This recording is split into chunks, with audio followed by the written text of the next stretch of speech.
Bismillahirrahmanirrahim. Assalamualaikum warahmatullahi wabarakatuh. Pada kesempatan kali ini kita akan mempelajari tentang fungsi komposisi dan fungsi inverse. Nah, fungsi komposisi dan fungsi inverse ini outline-nya ya, kita akan belajar tentang relasi dan fungsi, kemudian jenis fungsi, kemudian fungsi komposisi dan fungsi inverse. Untuk yang pertama, relasi dan fungsi. Apa itu relasi dan fungsi? Relasi adalah suatu aturan yang memasangkan anggota himpunan satu ke himpunan yang lain.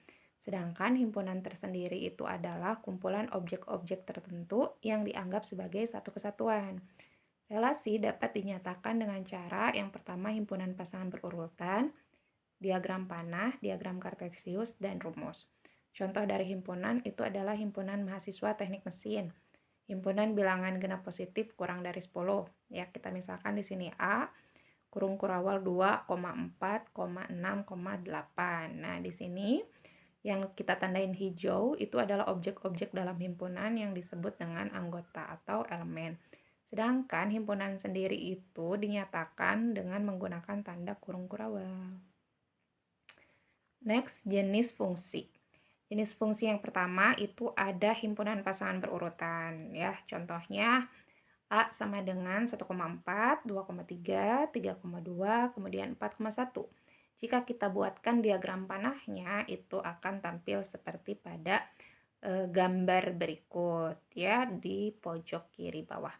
Kemudian bisa juga kita buatkan dalam diagram kartesius ya, dari sumbu X dan sumbu Y kita plotkan masing-masing 1,4, 2,3, 3,2, dan 4,1. Kalau ini contohnya berbeda dengan contoh yang dari A ya. Kemudian bisa juga fungsi itu ditampilkan dalam rumus. Nah, selanjutnya apa fungsi? Fungsi itu adalah suatu relasi yang menghubungkan setiap anggota X dalam suatu himpunan yang disebut dengan daerah asal atau domain dengan suatu nilai tunggal fx dari suatu himpunan kedua yang disebut dengan daerah kawan atau kodomain. Himpunan nilai yang diperoleh dari relasi tersebut disebut dengan daerah hasil atau range. Ya, di sini ada contohnya, domain sama kodomain bisa dilihat. Kemudian beralih ke sifat fungsi. Sifat fungsi yang pertama itu ada fungsi into. Ada kodomain yang tidak berpasangan dengan domain. Kemudian ada fungsi injektif, setiap kodomain berpasangan tepat satu dengan domain. Kemudian ada fungsi surjektif, setiap kodomain berpasangan dengan domain. Kemudian ada fungsi bijektif. Ya, fungsi bijektif ini adalah fungsi injektif sekaligus surjektif. Atau nama lainnya adalah korespondensi satu-satu. Jika setiap anggota domain dipasangkan tepat satu ke anggota kodomain. Artinya ini jumlah domainnya harus sama dengan jumlah kodomainnya. Ya, bisa kita lihat ilustrasi dari masing-masing sifat fungsi pada gambar di bawah. Kemudian setelah itu ada jenis-jenis fungsi. Jenis-jenis fungsi yang pertama itu adalah fungsi konstan. Ya, fx sama dengan c, di mana c ini adalah bilangan konstan. Contohnya fx sama dengan 1, fx sama dengan min 2, dan lain sebagainya. Kemudian ada fungsi identitas atau ix sama dengan x. Kemudian ada fungsi modulus atau harga mutlak, yaitu fungsi yang memuat bentuk nilai mutlak atau fx sama dengan mutlak x ya, ini contohnya. Kemudian ada fungsi linear, di mana fx sama dengan ax ditambah b dengan syarat a-nya bukan sama dengan 0. Kemudian ada fungsi kuadrat, fx sama dengan ax kuadrat ditambah bx ditambah c, dengan a-nya juga bukan sama dengan 0. Kemudian ada fungsi tangga, grafik fungsi fx berbentuk interval-interval yang sejajar, ya, membentuk ilustrasi seperti tangga. Kemudian ada fungsi ganjil, f min x sama dengan negatif atau minus fx. Kemudian ada fungsi genap, di mana negatif x sama dengan fx. Ya, ilustrasinya seperti berikut, ada fungsi konstan, kemudian fungsi identitas, kemudian ada fungsi linear yang membentuk garis linear, ada fungsi kuadrat yang membentuk kurva, kemudian ada fungsi mutlak dan fungsi tangga yang membentuk ilustrasinya seperti tangga, ya, interval-interval. Selanjutnya ini adalah fungsi genap dan fungsi ganjil, bisa dilihat sendiri. Ya. Selanjutnya ini operasi fungsi. Nah, contohnya kita punya fx sama dengan 2x ditambah 3 dan gx sama dengan 3x ditambah 7. Operasi fungsi kalau misalkan ditambahkan, itu kita tinggal tambahkan saja fx ditambah gx, atau kalau f minus gx itu sama dengan fx dikurangi gx, kalau dikali pun tinggal kita kalikan saja fungsi keduanya.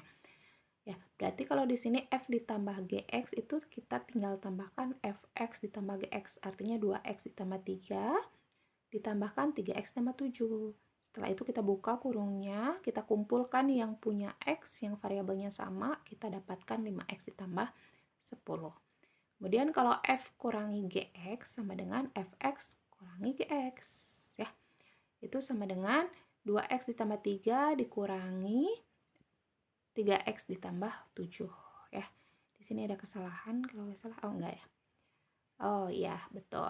Kita buka dulu, kemudian negatifnya kita kalikan dengan bilangan yang ada di dalam tanda kurung setelahnya.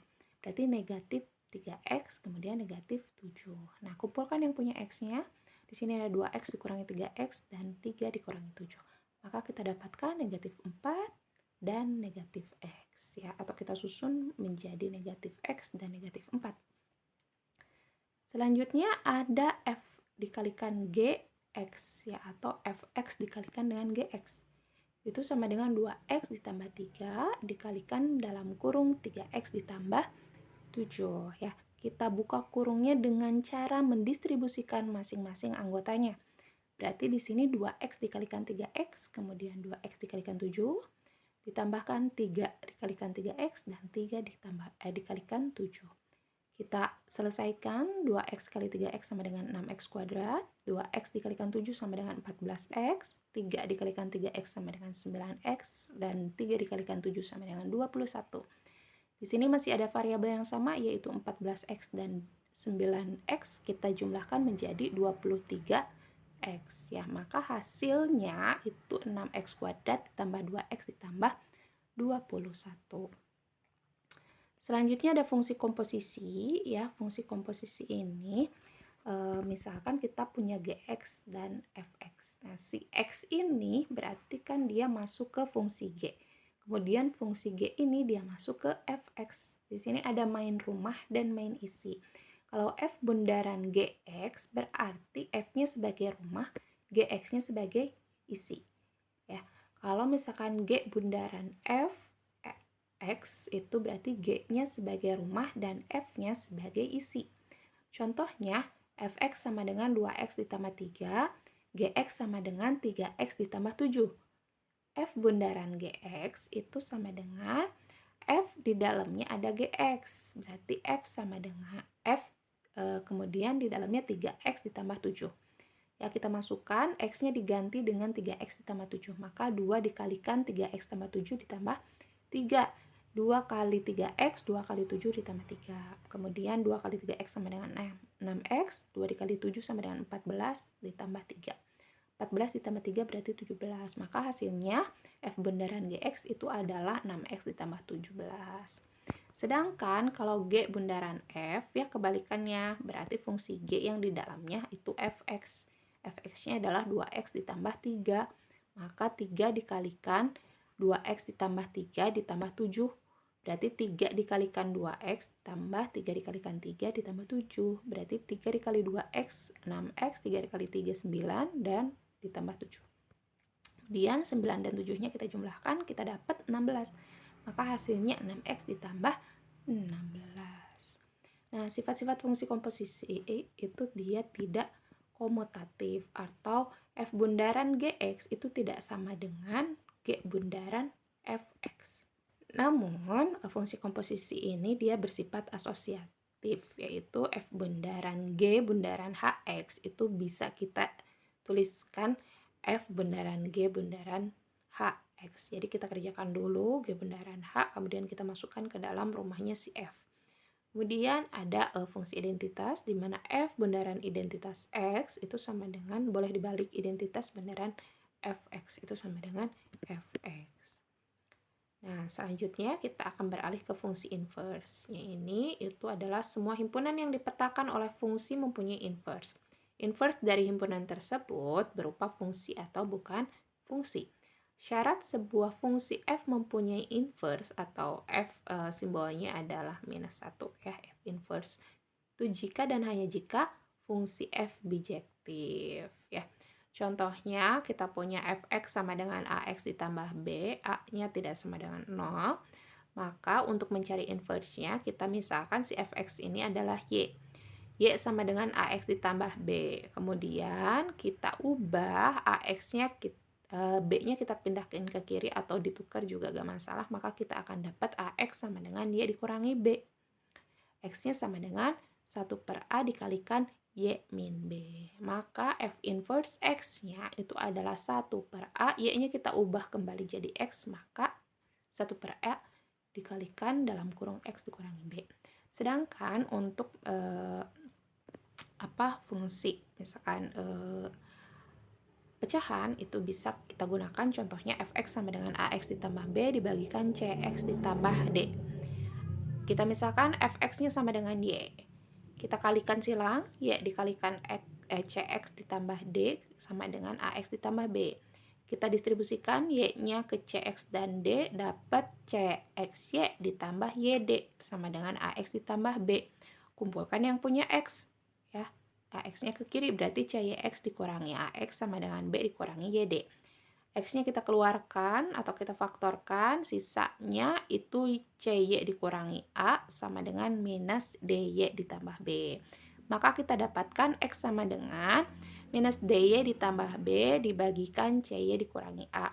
Kemudian setelah itu si Y-nya kita kembalikan lagi ke X untuk mendapatkan inverse-nya. Maka fungsi inverse X-nya itu sama dengan minus DX ditambah B dibagikan dengan CX dikurangi A ya.